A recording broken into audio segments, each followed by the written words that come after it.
President Trump targets Montana senior Senator Jon Tester over the administration's latest failed nominee. Just minutes after Admiral Ronnie Jackson withdrew from consideration as VA Secretary, President Trump blamed Senator Tester, saying there should be a big price to pay in Montana. But Senator Tester wasn't the only one concerned about Admiral Jackson. We're joined now by CBS's Mola Lenghi in Washington tonight with more on Admiral Jackson's withdrawal. Mola.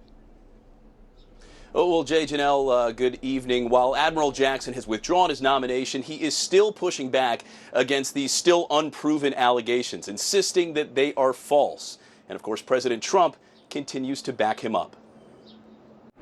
President Trump defended Rear Admiral Ronnie Jackson, his personal physician, and his choice to lead the VA. He's a great man, and he got treated very, very unfairly. He got treated really unfairly.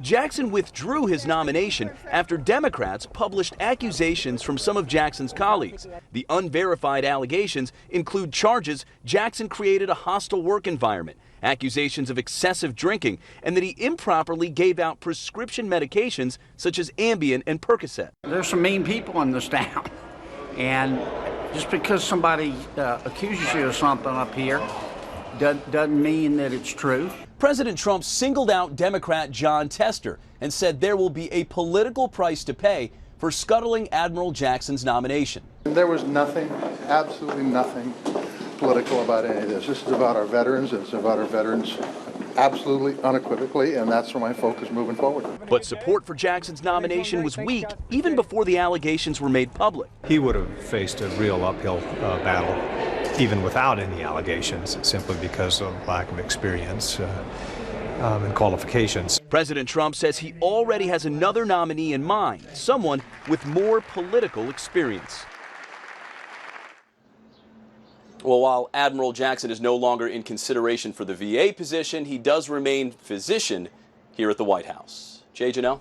Now, Mola, Senator Tester says his interest in all of this is to make sure veterans have the best person in charge. Now, some people claim, although this is Tester's job, that he went too far in discussing these unverified allegations. What are you hearing on the Hill as to where this goes next?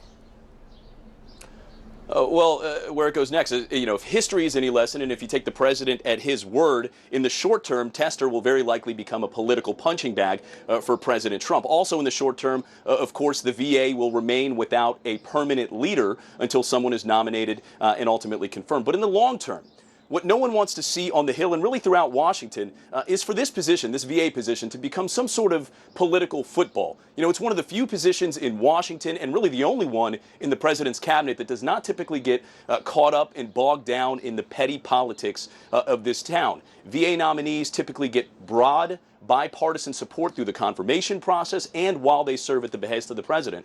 So, what happened to Jackson is not normal. And what folks on the Hill will tell you moving forward is they hope it does not become the norm, particularly with that position. All right, CBS's Mola Lenghi live on Capitol Hill tonight. Thank you.